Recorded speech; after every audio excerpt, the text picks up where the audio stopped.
Welcome. I'm Joanne Lee, Dean of Florida International University's College of Business, or most will refer us as the one and only FIU Business. Very excited to host today's FIU Global Business Forum. The forum brings together experts from business, government, and academia to present and discuss the most salient issues confronting international business and business education today.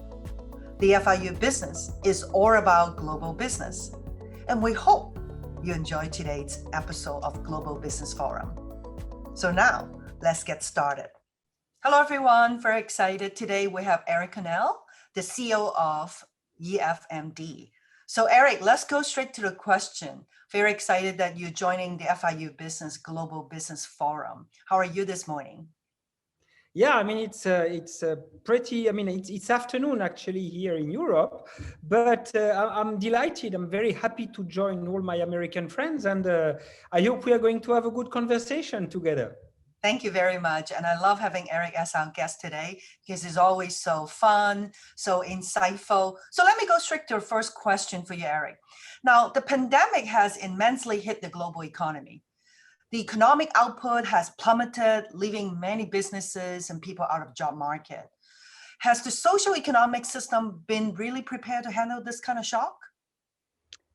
Wow, that's a big question, Joanne, to start. I mean, when we look at the socio-economic system, I think it has been suffering actually since the 90s, I mean, in my opinion. We have seen a sort of over-financialization of capitalism, and many CEOs were, more interested in seeing the share price going up than improving the intrinsic strategic position, if you want, of their companies. It's true that the middle class in general has grown during this period in many emerging economies. And of course, we all agree it's a very good thing. But we shouldn't forget something very important, Joanne. When we look at OECD countries, over 30 years in real terms, wages have not really gone up. And financial capitalism, or some people call it casino capitalism, has deeply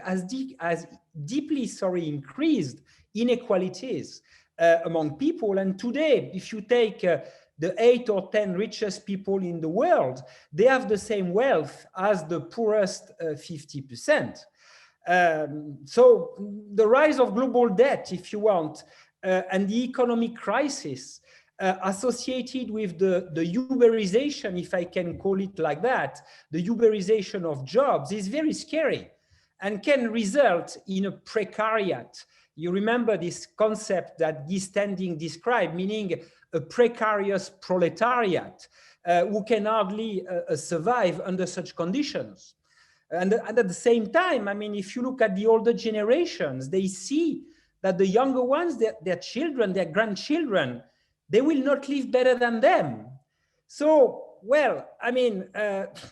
it's therefore no real surprise that our elites in this kind of situation are facing a very, very deep crisis of legitimacy in the Weberian sense of it. The risk for me is crystal clear. We can end up with overstressed societies, mass unemployment, and of course, all the social and political implications with it. And with very angry citizens, disenchanted of all generations, forming this precariat.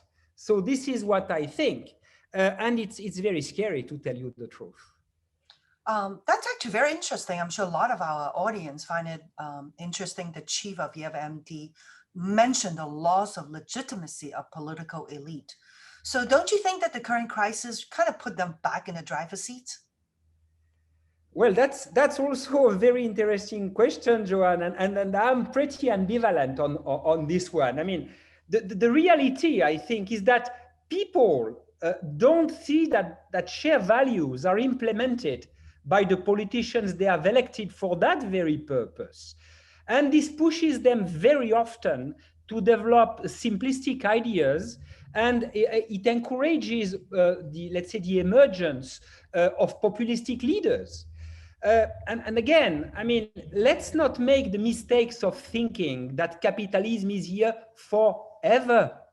Uh, the vision of Fukuyama, you know, in his very interesting book, The End of History, I mean, he may very well be wrong. I mean, I think personally that capitalism is today at risk. Look, I mean, for instance, I mean, we discussed that in a past advisory board, but there is a revival of Karl Marx theories in light of what's going on. Remember what he said. Marx said that the end of capitalism will come from finance. And what do we see today? I told you that wages were frozen for 30 years in OECD countries, and it was done in favor of capital returns. And those returns have increased enormously through, first of all, heavy speculation, mergers and acquisitions, sometimes without real strategic synergies, and even companies buying their own shares. Well, when I was a student, and it's not Stone Age, it was even forbidden to buy your own shares as a company.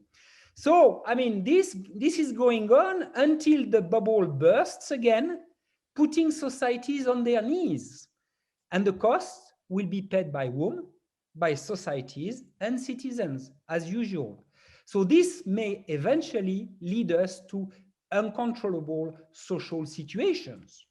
So your question is very ambivalent and very interesting because, in my opinion, how can I say that? We have to strike a very delicate balance in order to keep our freedom, our free will, and also our dignity.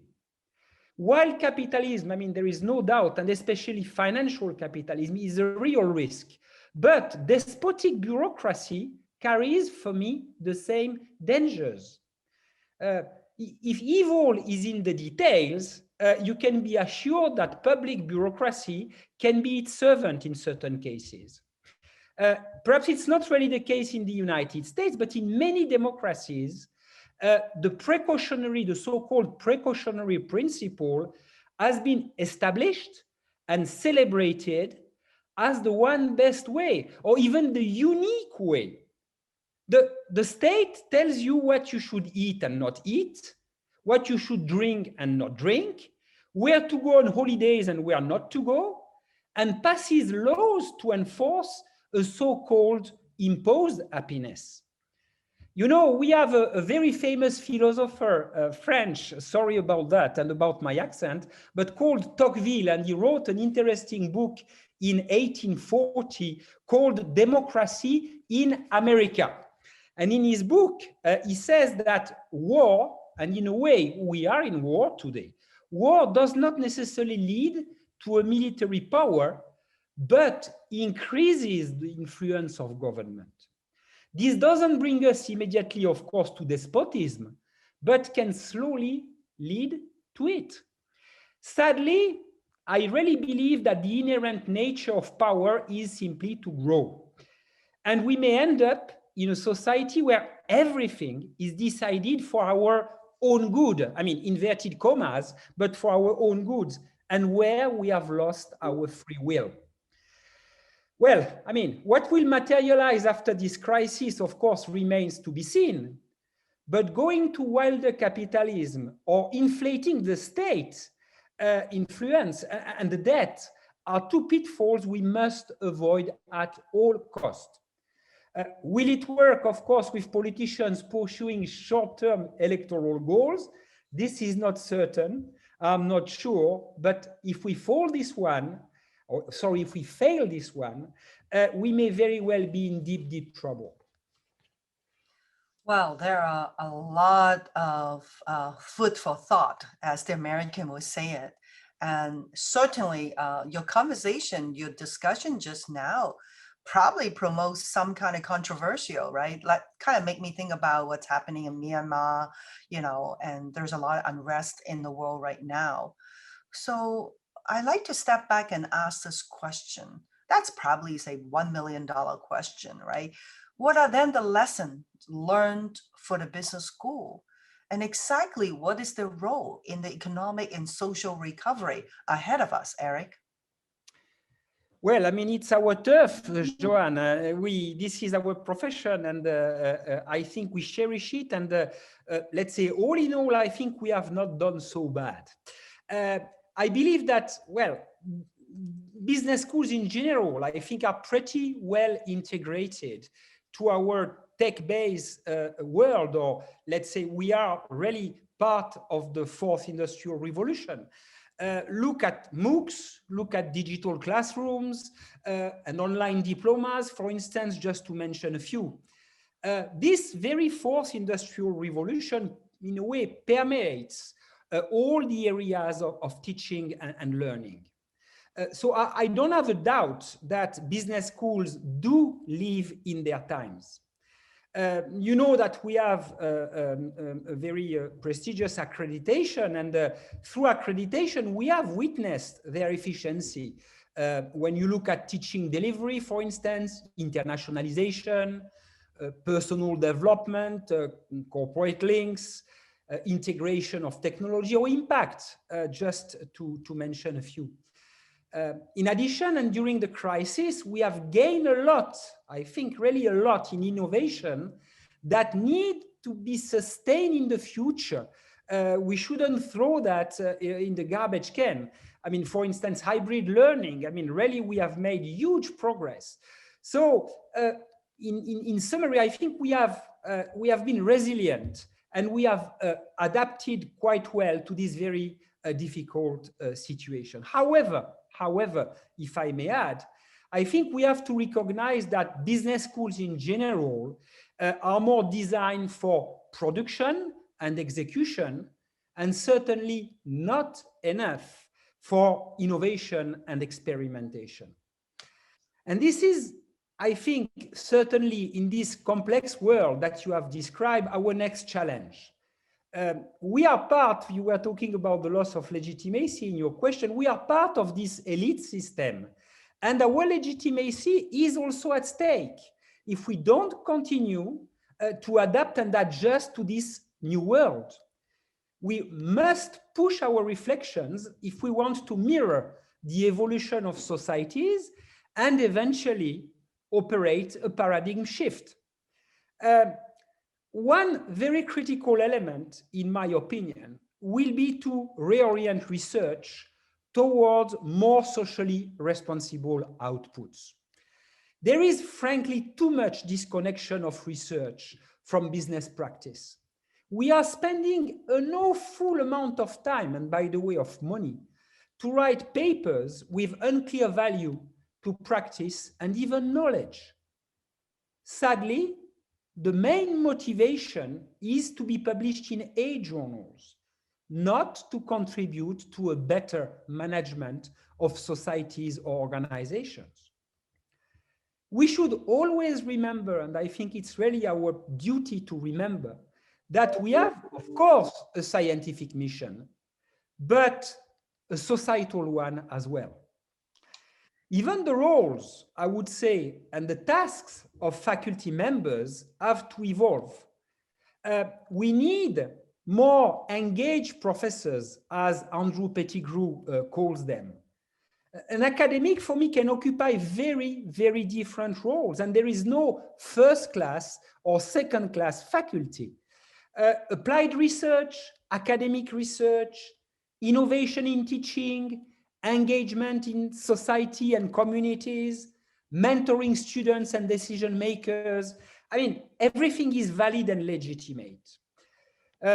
In front of the intellectual vacuum, if I can express myself this way, offered by many of the politicians and companies, I think we have a chance to be catalysts, to be whistleblowers, to be change agents, to try to help reconcile management, technology, development, and societies.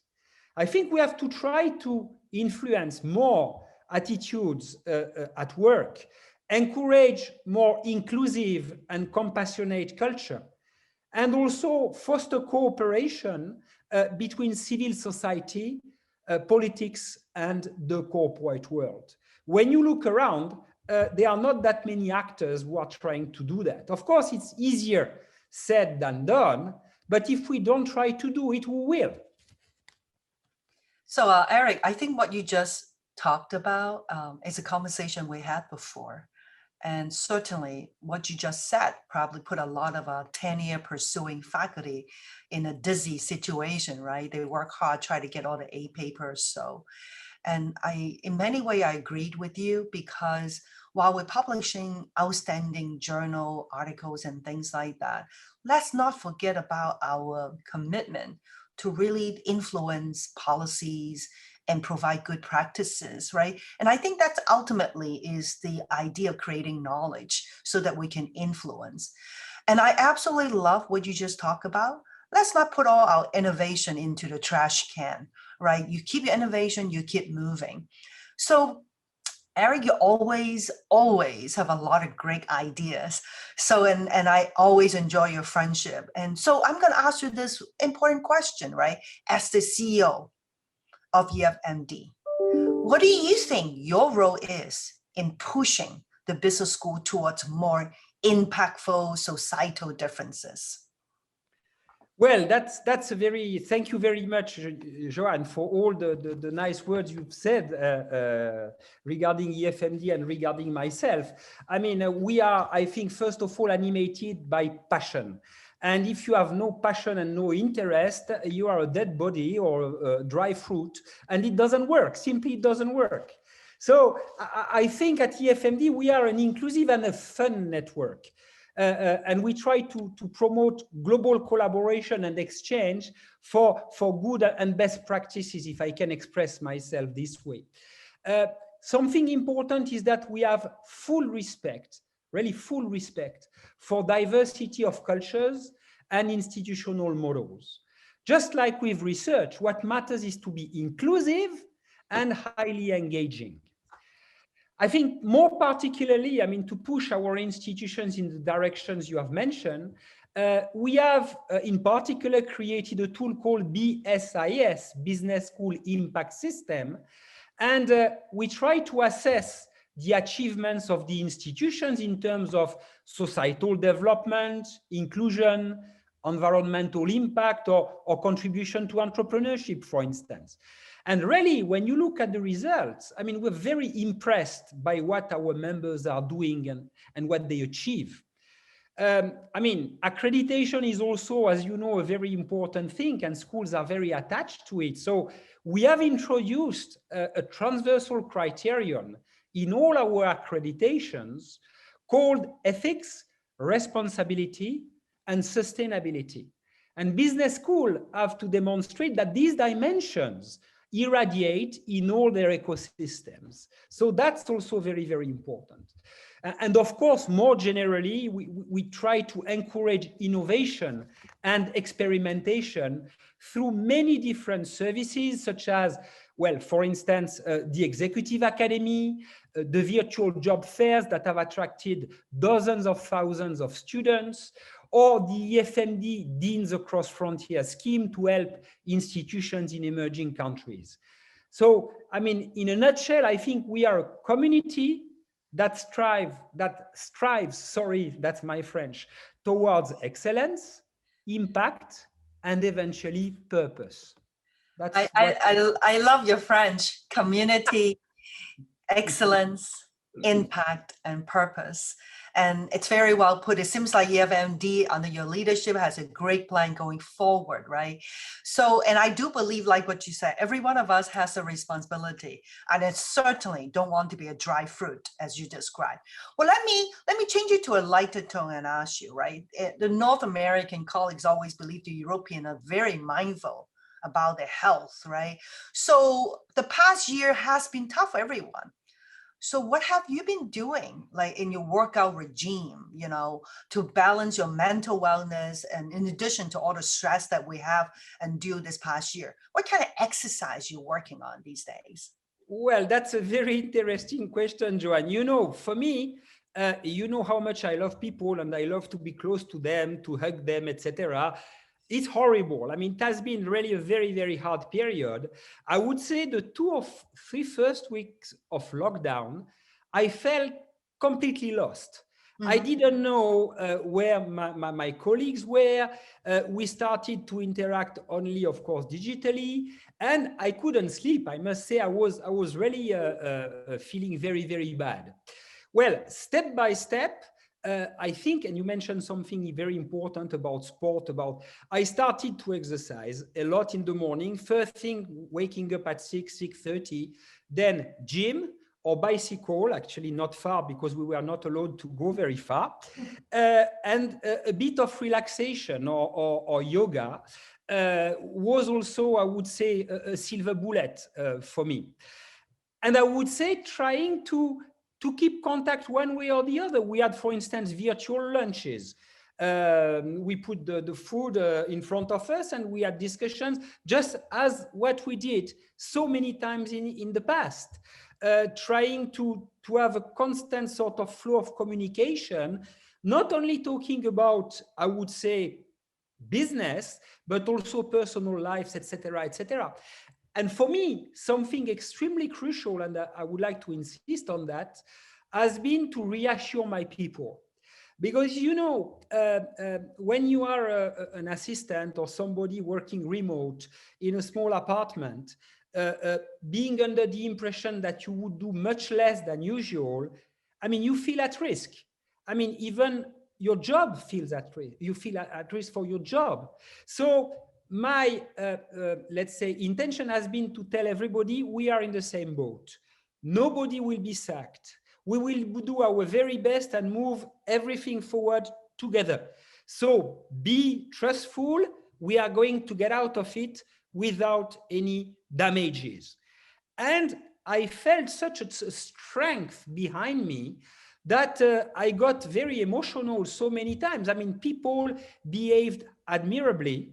And I think it's as a group that we eventually got out of it without many damages. So this is this human touch, I believe, that has helped us really a lot in this very, very hard period. Very well put, because it's kind of like honor the organization of people. And I think that your team really appreciate what you have done. And I think today we sum up our interview with Eric, and I hope you stay tuned for the next one.